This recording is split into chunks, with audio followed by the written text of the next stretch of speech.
Mga katropa, alam mo ba na ang DWDD 1134 kHz AFP Radio ay ang opisyal na radio station ng sandatahang lakas ng Pilipinas na binubuo ng Army, Navy at Air Force na siyang maghahatid sa inyo ng mga balita mula sa ating Armed Forces at iba pang impormasyon. Mga katropa, hanapin at ilike kami sa Facebook, Twitter at YouTube.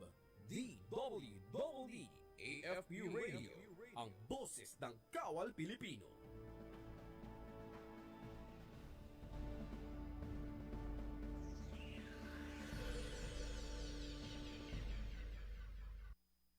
Kayo ay nakatutok sa DWDD AFP Radio.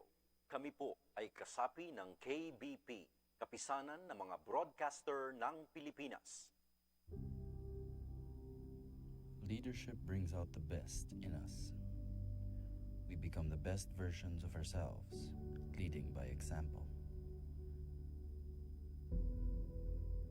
We learn to live with honor, take pride in our patriotism, and answer the call of duty.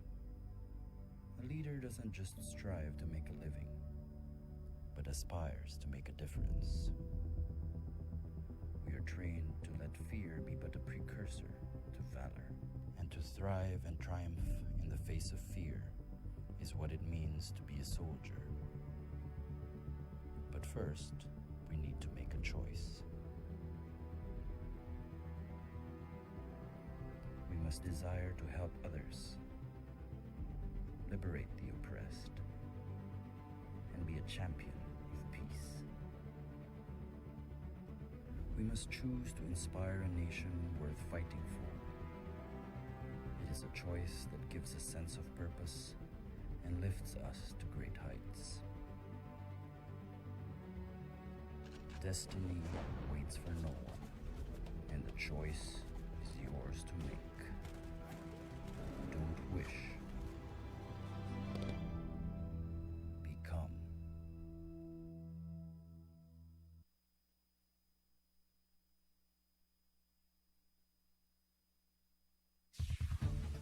Ito ang DWDD 1134 kHz AM. Balita, impormasyon at musika. Ito ang DWDD AFP Radio. Boses ng Kawal Pilipino.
Isang magandang umaga mga kamanggagawa. Welcome po sa isa na namang edisyon ng Dole sa AFP Radio. Ako pa rin po, Carla San Diego Malabanan.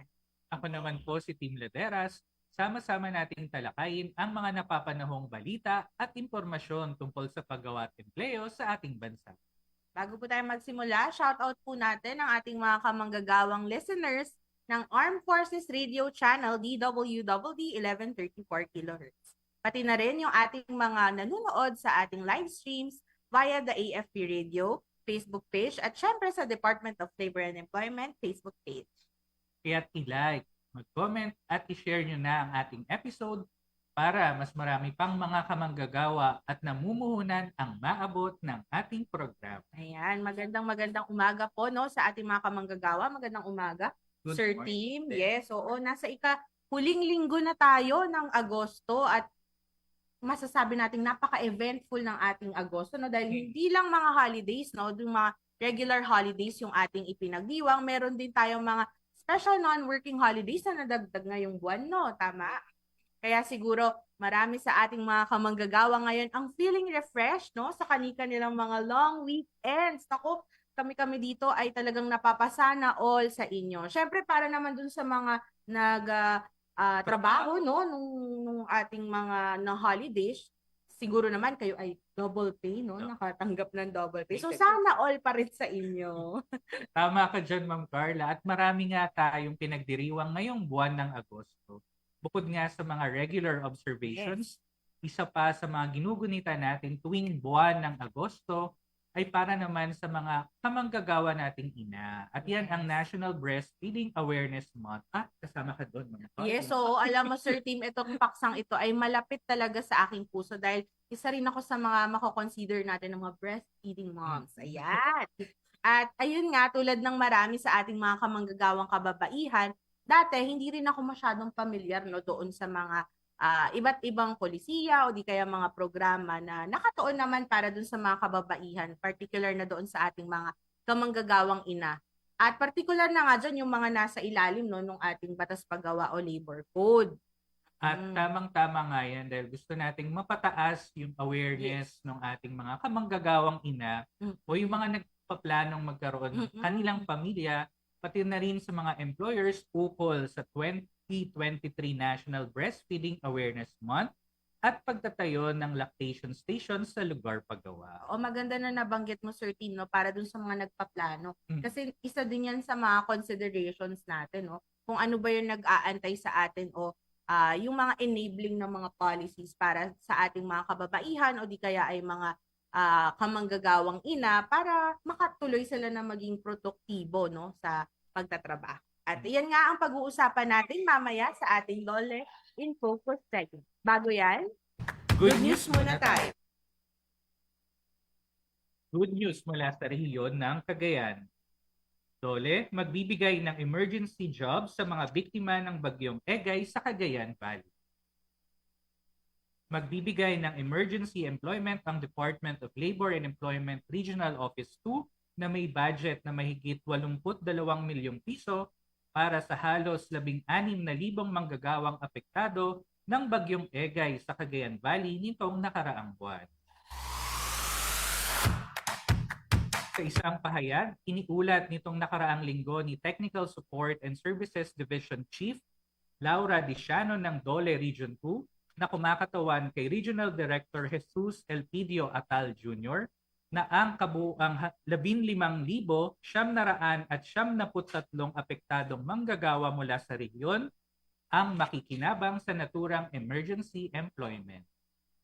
Ang budget na may kabuuang halaga na 82,445,835,832 piso ay magmumula sa pondo ng tulong panghanap buhay sa ating disadvantaged displaced workers o yung mas kilala nating TUPAD program.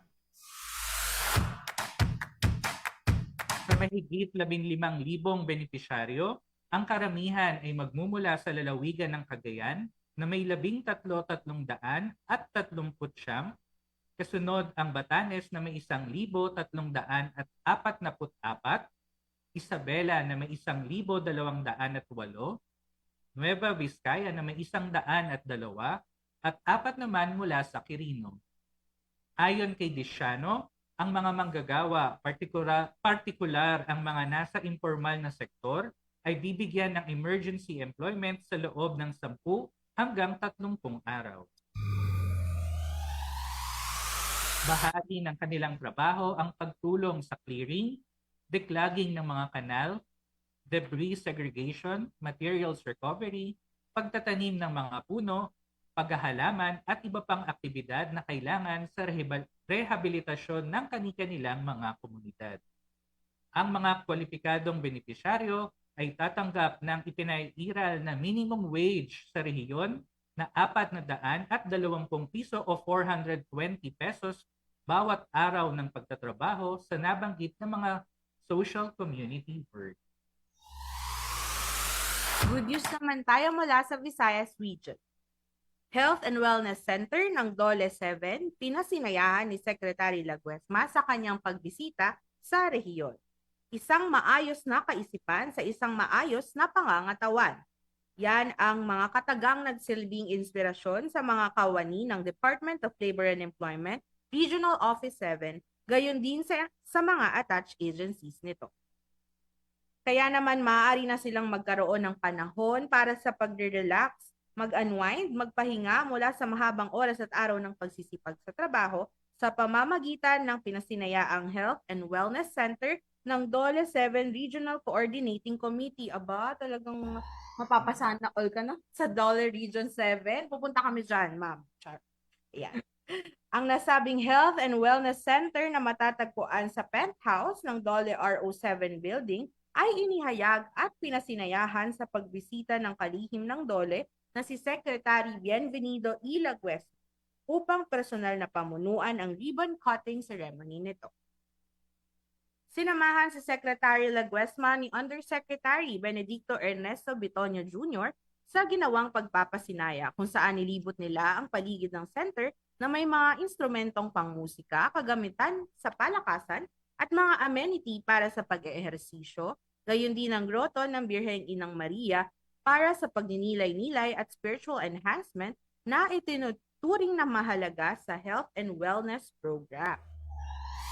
Pinuri naman ni Secretary Laguesma ang proyekto at sinabing kakailanganin na lamang na i-schedule ang paggamit nito para mabigyan ng pagkakataon ng lahat na makagamit ng naturang pasilidad. Pabiro ding hinamon ng kalihim ang pamunuan ng rehiyon na magdaos ng isang Biggest Loser Contest, na napakahalaga sa pagpapanatili ng mabuting kalusugan ng bawat individual. Very important, no, yung ating health para din sa paggawa ng ating mga serbisyo, no? Para mas maging productive. Yes, oo. Ibinahagi naman ni DOLE Region 7 Director Lilia Estiliore na ang pagkakaroon ng Health and Wellness Center ay naisip nila sa rehiyon pagkatapos na idaos ang kanilang Christmas party nitong nakaraang taon, kung saan halos ayaw magpaawat ng mga kawani sa kanilang pagtatanghal dahil nasabik ng lubusan ang mga ito matapos ang pandemya at pati na rin ang pagsisilbi ng na dumating ang mapaminsalang bagyong Odette. Dagdag pa ng direktor na idinaos ang kauna-unang Advent Recollection bago ang Christmas party na dama nila ang pangangailangan ng pansamantalang pagtigil sa pagtatrabaho upang kahit paano ay makapagnilay-nilay mula sa nakaka-stress, maabala at maingay na pagtatrabaho. Very important din yan, no, ang ating mental health. Kaya naman naisip umano nilang magkaroon ng isang health and wellness center upang mabigyan ng panahon ng mga kawani na makapag-unwind at makahanap ng balance kung saan hindi lang sila magtatrabaho ng lubos kung hindi upang makapag-relax, reflect at syempre makapagdasal. Binigyan diin ng direktor na ang naturang wellness center ay bukas din sa lahat ng kawani ng attached agencies ng DOLE sa rehiyon tulad ng NLRC, PRC, TESDA, OSH, ECC, Wage Board at ang NCMB. Bukas din anya ito sa mga kawani ng partner agencies na OWA, DMW at pati na rin sa PEZA. Aayusin na lamang ng kanilang tanggapan ang pag-schedule sa paggamit ng center upang mabigyan ng patas na pagkakataon at ito ay mapakinabangan ng mas marami. Ang pagkakaroon ng Health and Wellness Center sa tanggapan ng rehiyon ay isang paraan ng pamunuan ng DOLE Central Visayas upang iparamdam sa mga kawani na pinahahalagahan sila at ang kanilang kalusugan sapagkat ang kanilang kaligtasan ay pangunahing prioridad. Bilang ganti, inaasahan naman ng pamunuang DOLE Region 7 ang dekalidad at tibayong serbisyo sa mga pinaglilingkuran nilang mga kliyente at stakeholders. Sana all. Kudos, no, sa DOLE Central Visayas. So, napakagandang proyekto niyan para mapanatili yung ating mental health at syempre, yun nga sa sinabi ni Sir Tim ay mas maging productive, no, ang ating public service para sa ating mga kliyente dito sa DOLE. Mapunta naman tayo sa Davao Region. Benepisyaryo ng GIT at tupad sa Davao makakakuha ng diskwento sa isang pharmacy.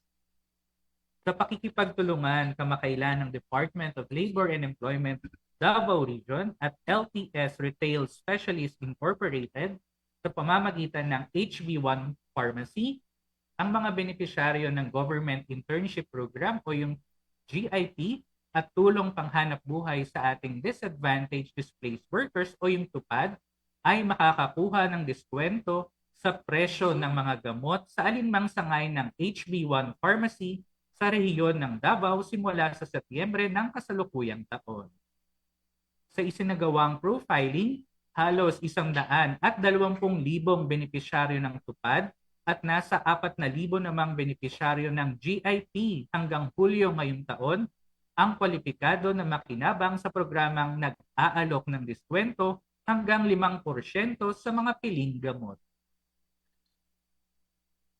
Naganap kamakailan ang ceremonial signing ng Memorandum of Agreement sa pagitan ng DOLE Regional Office sa pamamagitan ni Davao Assistant Regional Director Attorney Jason Balais na kumatawan kay Regional Director Attorney Randolph Pensoy at sa kinatawan ng pamunuan ng HB1 Pharmacy na si Assistant Vice President Corazon Wee at Merchandising Manager Almarin Patubo.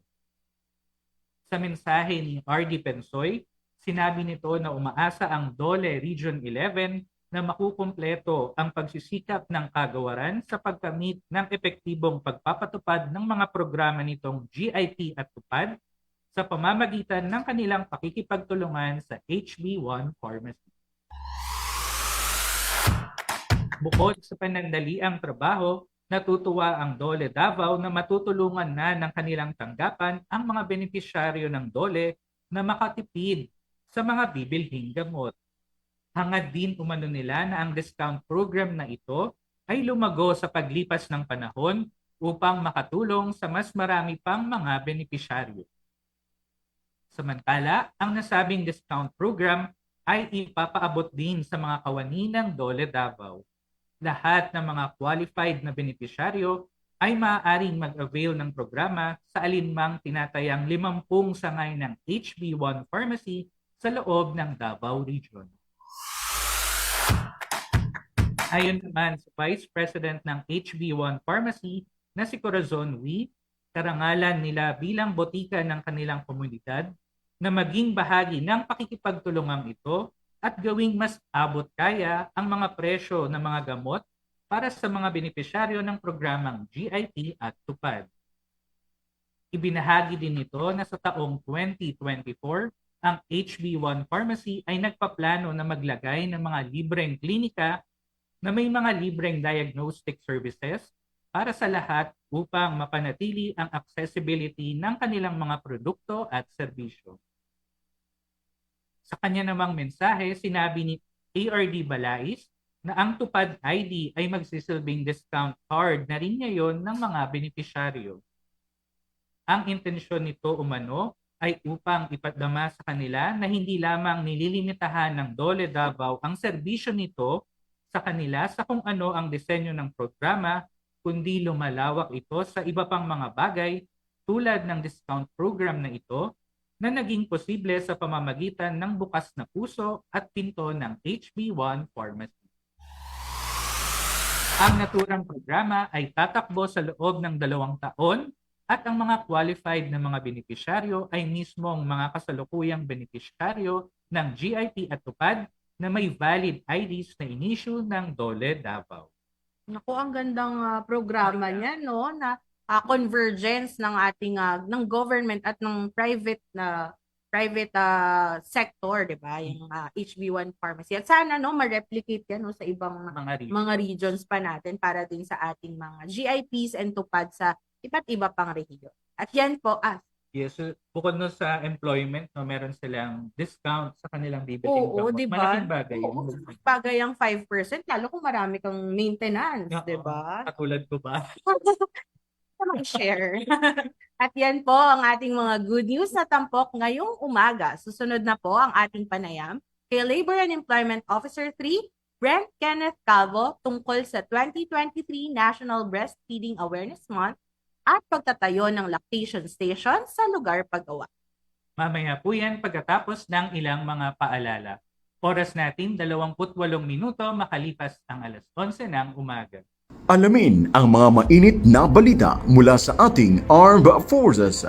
Tumutok sa 1134 kHz AM sa inyong mga radyo at manood online.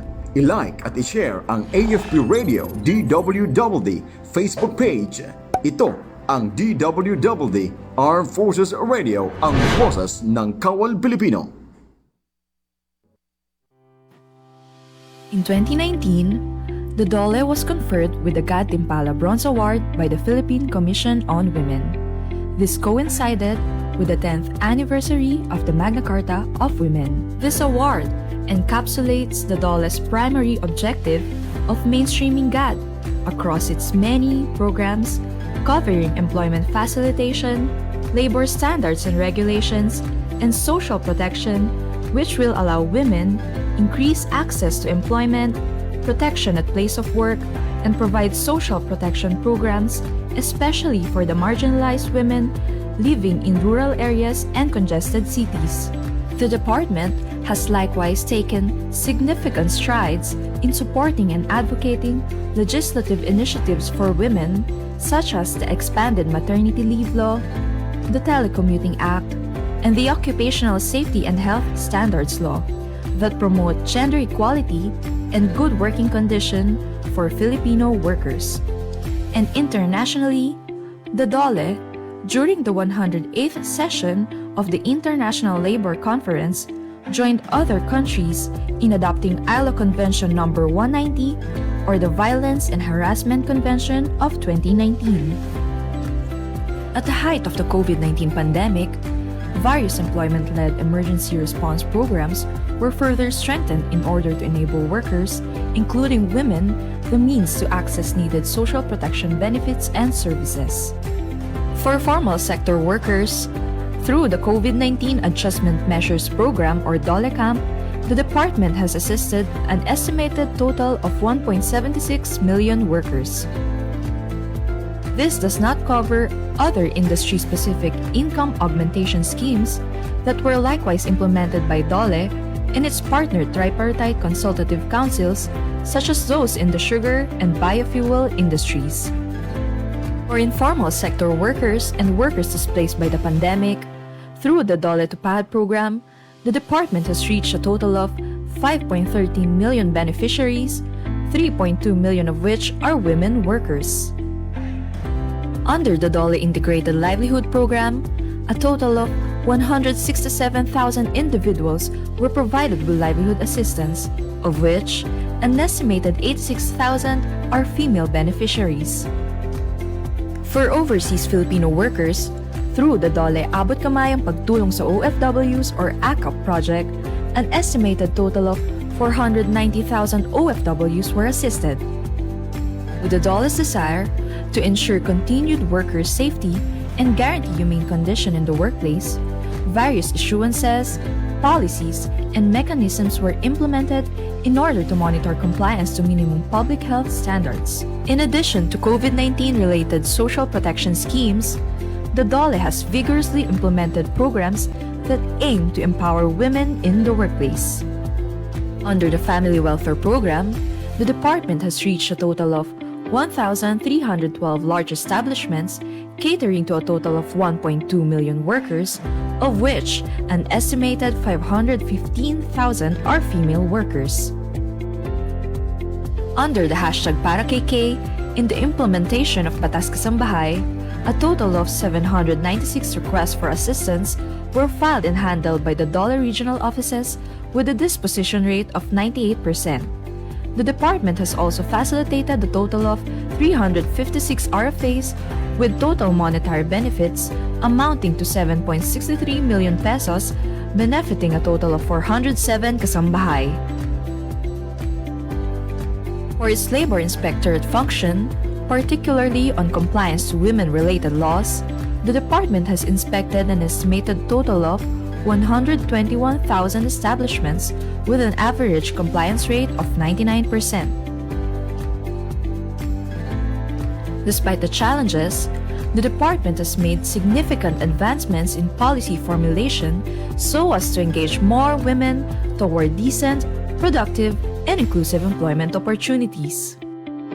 The tripartite endorsed Labor and Employment Plan for 2023 to 2028 serves as the DOLE's contribution in attaining the current administration's 8-point socio-economic agenda and the Philippine Development Plan. It focuses on improving the productive and transformative capacity of the economy with specific and targeted development interventions on people, including women who supply work, and on ensuring that their relations with those who demand work are balanced and fair. For 2023, the DOLE will continue to take bold steps in mainstreaming gender and development, placing high priority on policies, programs, and projects that generate sustainable investment, create work opportunities, and increase productivity that are deemed gender responsive. A commitment of quality service delivery to every Filipino worker, women and men.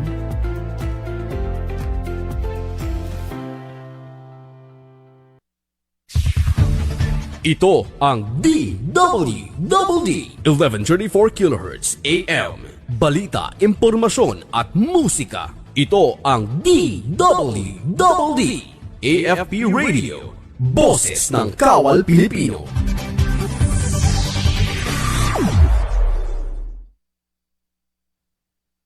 Nakatutok pa rin kayo sa DOLE sa AFP Radio. Ginugunita natin ngayong Agosto ang National Breastfeeding Awareness Month.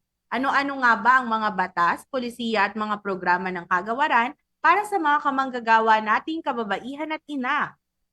Kasama po natin ngayong umaga ang nagbabalik si Bureau of Workers with Special Concerns Labor and Employment Yes. Officer, Sir Brent Kenneth Calvo, para pag-usapan ang 2023 National Breastfeeding Awareness Month at ang pagtatayo ng lactation station sa lugar paggawa. Welcome back, Sir Brent! Good morning, Sir Brent. Opo, hello, hello Sir Tim and Miss Carla, magandang umaga po. On behalf po ng aming director na si Director Amat Charisma Lubrin sa Tumba, maraming salamat po sa pag-imbita sa BWSC. Ayan. Medyo mahina lang yung audio ni Oo, Sir pero Brent. naririnig naman natin sila, no? Tama. Sa tech. Ayan. So, Sir Brent, ako, diretso na tayo, no? Dun sa ating topic for today na very, very important concern ng ating mga kamanggagawang kababaihan, particular na yung mga ina. No? Katulad mo. Yes, partner. katulad ko. Na very important para sa akin. Yan. So Sir Brent, tuwing buwan ng Agosto ay pinagdiriwang natin ang National Breastfeeding Awareness Month. Ano po ba yung kahalagahan ng taunang pagdiriwang na ito at saan din po ba nakasentro yung ating selebrasyon ngayong taon? Opo, ito po, klaro na po ba ang aking boses? Klaro po yung audio Yes, ko po? yes. Yes po, Ayun. Sir Brent. Better, yeah. Okay. So, opo, tuwing Agosto po ay ating ipinagdiriwang ang National Breastfeeding Awareness Month. Alinsunod po ito doon sa RA 10028 or yung Expanded Breastfeeding Act of 2009. Layunin po ng pagdiriwang na ito na paigtingin ang ating kamalayan patungkol sa kahalagahan at mga benepisyong hatid ng exclusive breastfeeding. Hindi lamang sa mga nanay, pati na rin po sa kanilang mga sanggol. And for this year po, ang National Breastfeeding Awareness Month sa pangunguna po ng Department of Health ay may tema na tulong-tulong sa pagpapasuso sa first 1,000 days. Ito po ay nagbibigay kahalagahan sa tamang pagbibigay ng tamang nutrisyon sa ating kabataan sa kanilang first 1,000 days upang maiwasan ang malnutrition. At isa nga sa best sources of nutrition ay yung gatas ng kanilang nanay po. Sir Brent, isa po yung DOLE, no, sa naatasan na i-monitor yung pagpapatupad ng mga probisyon na itinakda sa ilalim ng nabanggit nyo kaninang Republic Act number 10028 o yung tinatawag nating Expanded Breastfeeding Promotion Act of 2009. Pakibahagi naman po sa amin kung ano ba yung mga specific na provisions sa nasabing batas na dapat minomonitor ng DOLE.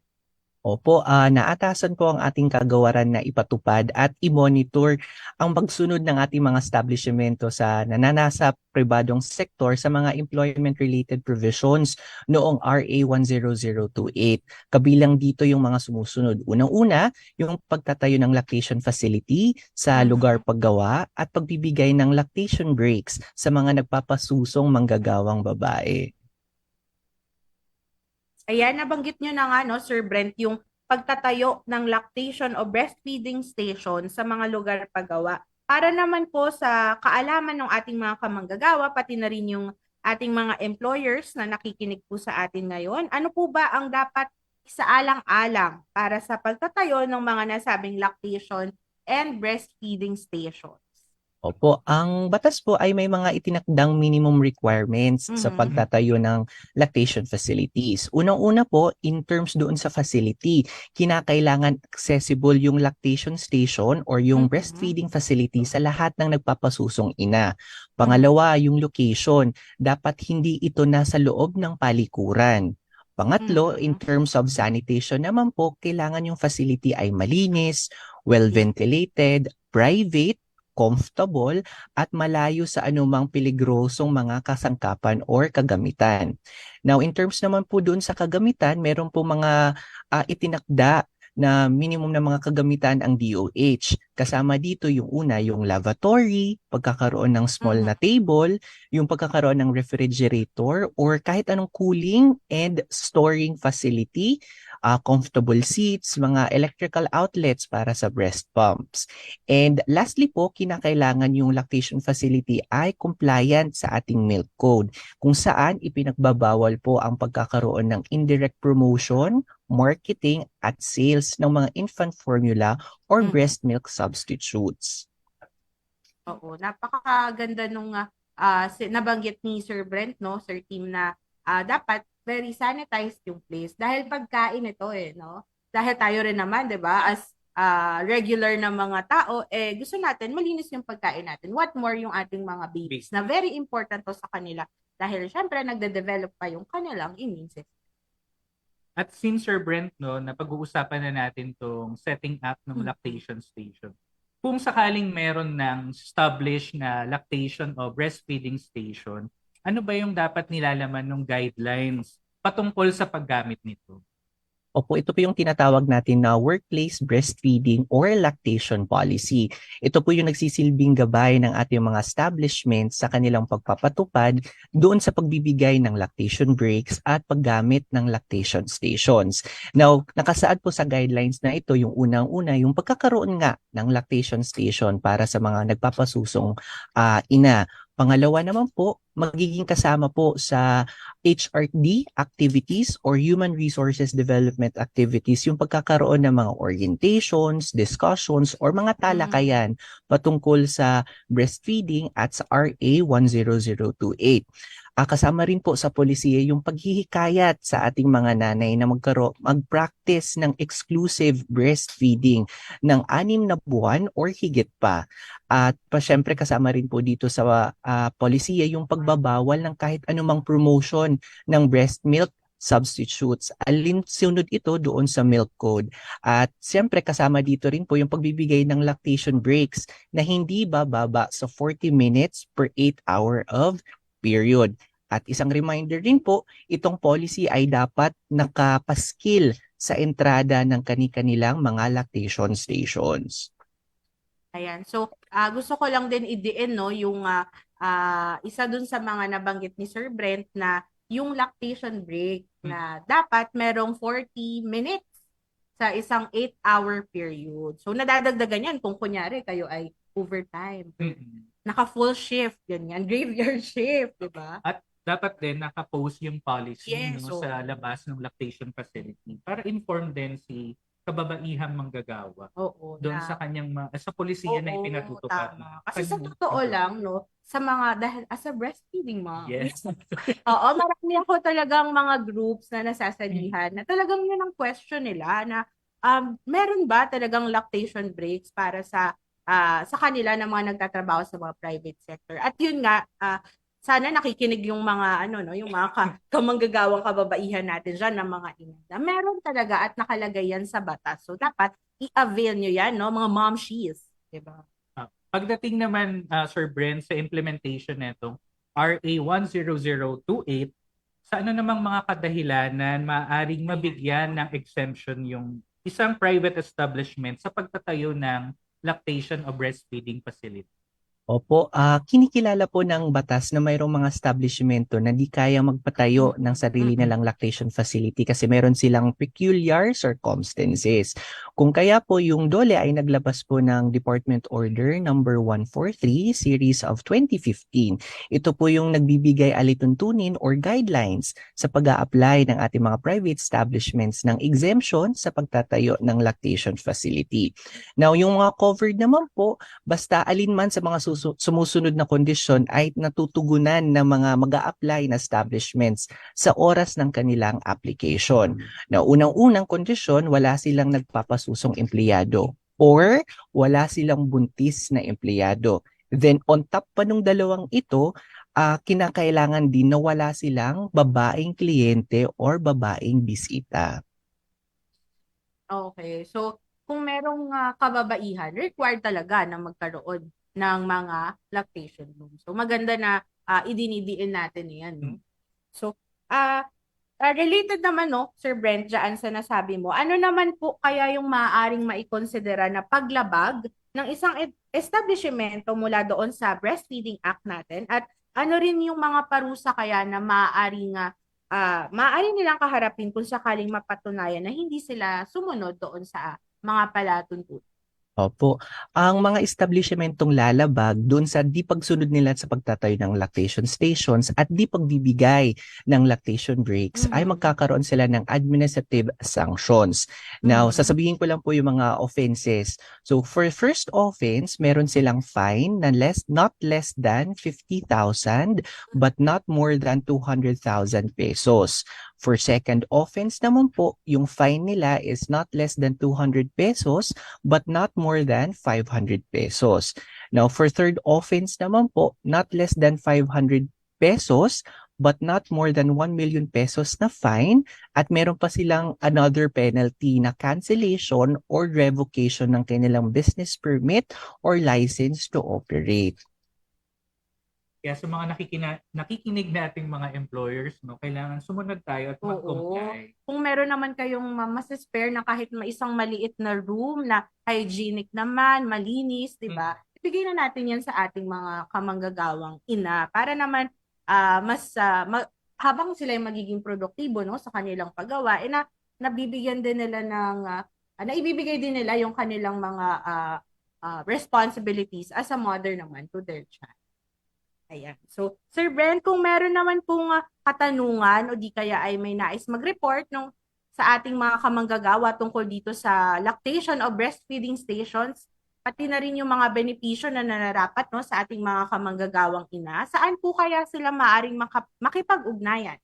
Opo, kung meron po mga katanungan or other concerns ang ating mga manonood at mga kamanggagawa, maaari po silang tumawag sa DOLE Hotline 1349 or pwede rin po silang tumungo sa pinakamalapit na tanggapan ng ating kagawaran sa mga DOLE Regional, Provincial, or Field Offices.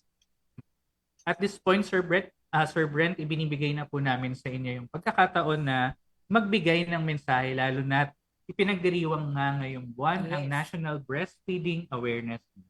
Go ahead, Sir Brent. Opo, nais pong ibapatid ng aming director na si Director Ama Karisma Satumba na ating pong tandaan at balikan kung bakit natin ipinagdiriwang yung National Breastfeeding Awareness Month sa buwang ito.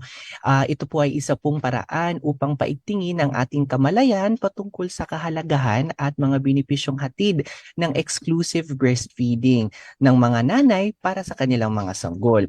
Ang pagbibigay po ng lactation breaks at pagtatayo ng mga pasalidad para sa ating mga kababaihan tulad ng lactation stations ay isa sa maraming paraan upang matulungan natin sila, ang ating mga kababaihan, na maging produktibo sa kanilang lugar paggawa habang tinutugunan nila ang kanilang mga tungkulin bilang mga ina. Ang pagkakaroon po ng mga ganitong non-wage benefits ay di lamang kapikinabang sa mga nanay, kundi magkakaroon dito ng samot-saring mga benepisyo sa ating mga employers. Kami po sa Bureau, sa Kagawaran, hindi lang po ito isang uri ng simpleng non-wage benefit. Ito po ay isang developmental na hakbangin patungo sa pagkamit ng produktibo, inklusibo at descending paggawa para sa ating mga manggagawa, babae man o lalaki. Napakaganda no ng mensahe na yan no, ni Director Cha na ibinigay naman ni Sir Brent. Ayan. So hindi na namin kayo patatagalin pa, Sir Brent. Maraming salamat. Syempre sa inyong director, Dole BWSC Director Cha Lobrin Satumba. Syempre sa pagpapaunlak po ninyo sa amin dito sa Dole sa AFP Radio. More power po sa inyo dyan sa Dole BWSC. Stay safe po, Sir Brent. Thank you, Sir Brent. Thank you po. At narinig po ninyo mga kamanggagawa si Sir Brent Calvo, Labor and Employment Officer 3 ng DOLE Bureau of Workers with Special Concerns. Maaari nyo pong bisitahin ang kanilang official website sa www.bwsc.dole.gov.ph para sa iba pang detalye ng kanilang mga programa at serbisyo, lalong-lalo na sa mga vulnerable workers. Nariyan din po ang kanilang contact details. Ayan, sana maraming mga kababaihang kamanggagawa natin, yung mga ina or yung mga nagbabalak no, na magkaroon ng pamilya ang naabot nitong impormasyon na to. Kasi napakalaking konsiderasyon yan. No? Minsan dahil after birth, ayaw nang magtrabaho ng mga mommies dahil gusto nila focus na no, sa kanilang mga baby. Pero pwede pala dahil meron tayong mga batas paggawa sa ating labor code nga na pwede kayong manatiling produktibo while being responsible mothers to your child. Tulad ko, Char. Yan. Ayan. At para naman po sa iba pang mga labor-related na tanong or kung may nais pa kayong malaman o di kaya ay ireklamo, bukas din po 24/7 ang ating Dole Hotline 1349. At i-dial nyo na po yan sa inyong mga telepono. Maaari nyo din po kayong tumawag sa ating Dole Mobile Hotline number 0961-595-8439. Lunes hanggang Biyernes, 8 o'clock ng umaga hanggang 5 o'clock ng hapon. At syempre, maaari din kayong mag-send ng email sa hotline 1349@dole.gov.ph o kaya ay mag-direct message sa aming Facebook page para sa inyong mga labor and employment concerns. At syempre lamang po, hanapin nyo lamang ang official and verified Facebook page ng Department of Labor and Employment. Ayan, habang nandyan kayo mga kamanggagawa, i-like nyo na rin ang ating Facebook page at syempre, hanapin nyo na rin ang ating YouTube page no? At mag-subscribe na rin kayo dyan para lagi kayong updated sa mga balita at programang hatid ng Dole para sa inyo. At isa na naman pong episode ang ating napagsamahan mga kamanggagawa. Sa susunod na Martes, isa na namang programa ng Dole ang ating tatalakayin dito pa rin sa Armed Forces Radio, DWWD 1134 kHz at Dole Official Facebook. Sa ngalan ng aming mga kasamahan sa Dole Information and Publication Service at sa tulong ng ating mga katropa sa Armed Forces of the Philippines Radio, ako pong muli si Tim Laderas. Ako naman po, Carla San Diego Malabanan. Tutok lang po ulit kayo sa susunod na Martes para naman po sa mga iba pang programa at serbisyong hatid ng Dole sa bawat manggagawang Pilipino. Dito lamang yan sa Dole sa AFP Radio. Oras po natin, 11:51 a.m. Maraming salamat po.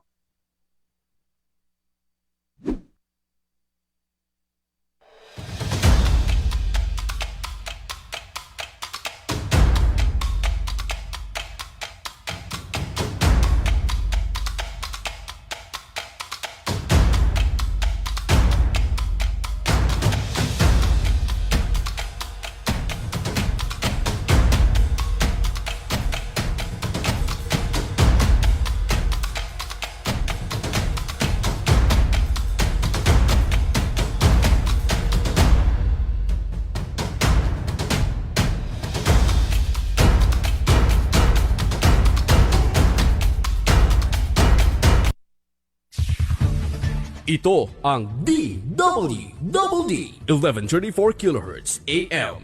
Balita, impormasyon at musika. Ito ang DWWD AFP Radio. Boses ng Kawal Pilipino.